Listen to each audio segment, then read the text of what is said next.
Parang kailan lang, hindi kita mapadapo sa lamok. Tapos ngayon, simula nung nakasama kita sa aking trabaho, napabayaan na kita. Laspag na ang aking upuan. Siguro kung nakakapagsalita ka lang, sana ibenta mo na lang ako sa iba. Ay, kawawa naman si Gray. Kaya sa pagkakataong ito, ipapaayos na kita.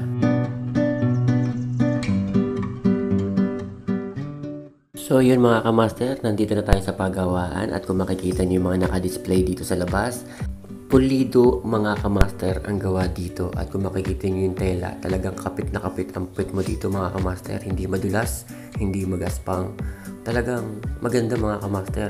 Kaya dito natin ipapagawa ang ating upuan. Abangan natin ang pagbabago ni Gray. Sa susunod, gulong naman ang ating papalitan.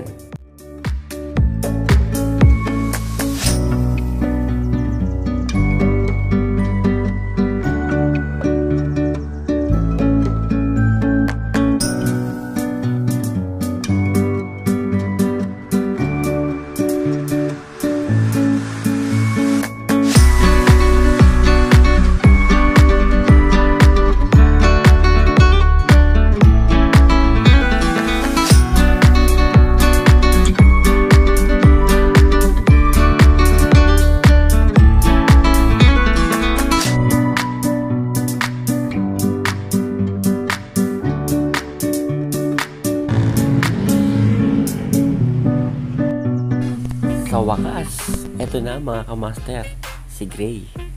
Maganda na siya ulit mga kamaster. Bago na ang ating upuan. Ayan.